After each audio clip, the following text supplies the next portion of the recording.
निवडणूक म्हटलं की मतांचं गणित हे आलंच आणि हे गणित आणखी बळकट करण्यासाठी मोदींच्याच पावलावर शिवसेनेचे पक्षप्रमुख देखील पाऊल ठेवताना दिसतायत। कारण मोदींनंतर आता उद्धव ठाकरेंनी देखील उघड उघड जवानांच्या नावावर मतं मागितली आहेत। पाहूयात यासाठी TV9 चा हा स्पेशल रिपोर्ट। आधी मोदींनी मागितली जवानांच्या नावावर मतं। क्या आपका पहला वोट पाकिस्तान के बालाकोट में एयर स्ट्राइक करने वाले वीर जवानों के नाम समर्पित हो सकता है क्या?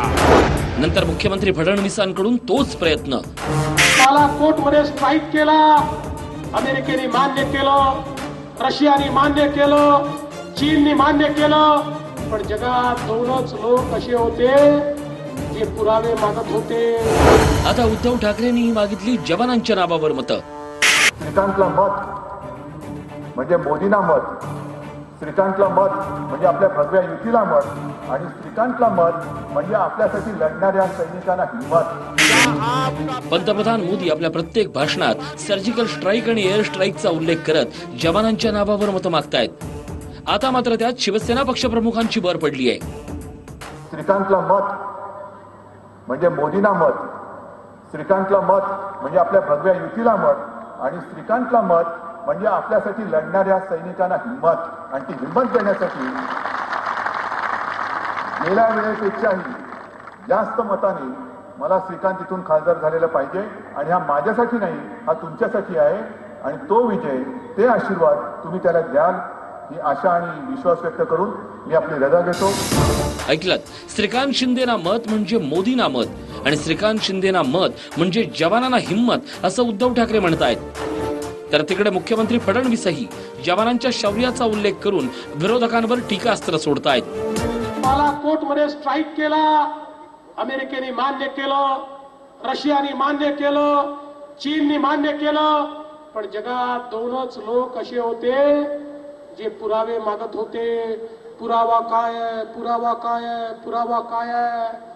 एक होता पाकिस्तान, दुसरी होती ही 56 पक्षाची महाखिचडी। या महाखिचडीचे नेते हे विचारत होते पुरावा काय आहे, पुरावा काय आहे? मी म्हटलं अरे तुम्ही आधी पुरावा पाहिजे सांगितलं असतं तर बालाकोटवर जे रॉकेट सोडलं त्याच्यासोबत तुमचा एक नेता बांधून सोडला असता की जा आणि त्या ठिकाणी पहा। त्यामुळेच आता सवालही उपस्थित होत आहेत, जवानांच्या शौर्याचा फायदा घेण्याचा फायदा का होतोय? निवडणूक आयोगानं सांगितल्यावरही जवानांचा उल्लेख का? जवानांच्या नावावरच मतं मिळतील असं भाजप शिवसेनेला वाटतंय? देशाच्या संरक्षण खात्यात असणाऱ्या आपल्या जवानांबद्दल किंवा आपल्या अधिकाऱ्यांबद्दल कुठल्याही पक्षाला त्यांचा निवडणुकीसाठी वापर करण्याचा नैतिक अधिकारच नाही। ते सत्तेवर आहेत म्हणून संरक्षण खात्याने हे केलं, त्यांनी सांगितलं म्हणून केलं, असे दाखले देण्याचं हे अतिशय चुकीचं कारण आहे।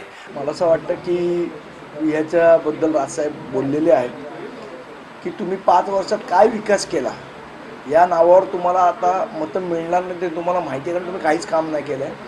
4.5 वर्ष शिवसेनेनंतर भाजपबरोबर भांडण्याच्या शिवाय काहीच केलेलं नाही आहे। त्यामुळे त्यांनी परत सैनिकांच्या नावावर मतं मागावीत, त्यांनी एकदा आरशात बघून स्वतःचं आत्मपरीक्षण केलं पाहिजे। जर श्रीकांत शिंदेला मत दिलं आणि सैन्याला खुली छूट देणारा नेता निवडून येणार असेल तर ती त्याला हिंमतच आहे ना।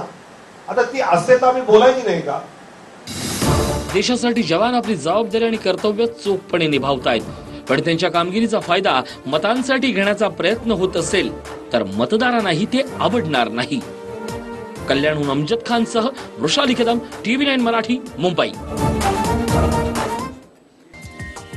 हा व्हिडिओ तुम्हाला आवडला असेल तर असे आणखी व्हिडिओ पाहण्यासाठी TV9 चं YouTube चॅनल सबस्क्राइब करा, बेल बटन दाबा। ताज्या घडामोडींसाठी लॉग ऑन करा TV9marathi.com।